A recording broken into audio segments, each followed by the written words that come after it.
I have patients who receive transfusions on almost a daily basis, and for almost all of my patients, those transfusions are the difference between life and death.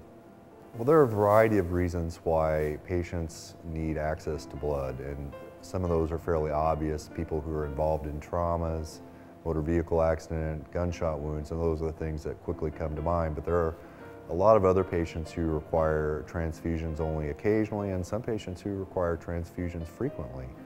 As a hematologist, I specialize in blood disorders, and so I have a number of patients in my practice who require frequent blood transfusions in order to stay alive because there are no other therapeutic options for them.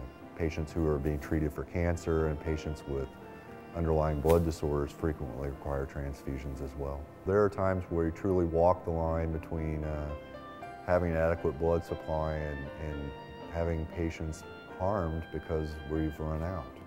Typically, a donor who is giving red cells, which is the most commonly transfused component of blood, the oxygen, they can give once every 56 days or once every 2 months. Platelet donors are special. You can donate platelets twice a month or 24 times a year. Platelets are your body's primary clotting factor. That's the major component that is used in ORs, in surgery.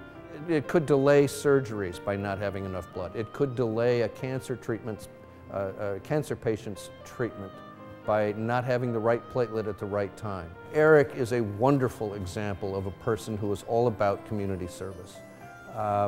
He knows that he can give more often as a platelet donor, and that's what he wanted to do. I want to give more often, I want to help more people more, so I want to be a platelet donor. Before Erick donated his first unit of blood, he had a friend whose father had died from cancer. And with that, he knew the importance of platelets to someone getting chemotherapy.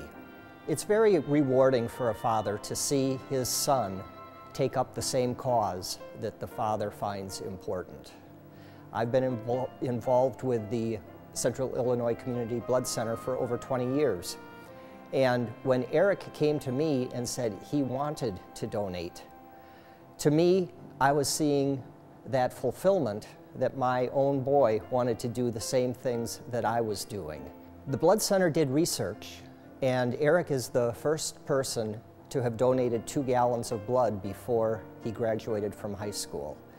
That in itself speaks to the commitment that he has for this program. Erick has done high school soccer, and he's done college soccer, and he has still been able to give 19 donations in the last 18 months. He's been away for the past 6 months at college, and he still managed to give 4 times while back at home for breaks. So it requires diligence, commitment, and some innovative scheduling in order to be able to do this. My first donation was January of 2009. Right now I am almost at 3 gallons. One more time, one more donation, I'll have 3 gallons. So that's 23 times I've gone in. It's just something that directly helps people, and you know exactly what's going to happen with it, and it saves a life, literally. It's hard to describe. I mean, it's a really good feeling, and it's that feeling that keeps you going back every few weeks. It's not easy to go in and sit there for 2 hours with needles in both of your arms, but it's something you feel good about and something that keeps you going back, definitely. My senior year, I was the National Honor Society president at Springfield High School.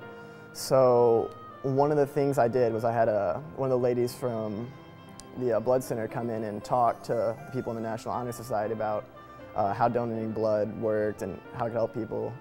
And then we also, in correlation with that, had a blood drive at Springfield High School. I helped out with getting passes for people out of class, doing some paperwork, and then just trying to get people to come in and donate. And so we had a really big increase in the amount of people that donated from the previous year to that year, which was really good to see. While blood is circulating in your system, blood is an organ. While when you give blood and it's in the bag, it's now tissue. Either way, you are a tissue or organ donor, and it is a tissue or organ transplant that is going to that patient. When you think of it that way, it's very heroic. When you think of the amount of time people give up, Erick giving up 24 donation times per year, that's huge. It's just an incredible sacrifice. So that person is a hero. Hard to think of yourself as a hero because even though it's not the most difficult thing to do, giving blood, you go and sit in a chair and have blood drawn out of you, but it's something that really helps people, that's what I think is the important part. And I mean, I don't really consider myself a hero for it, but I'm glad to be helping people, and it's a really good feeling to be doing that.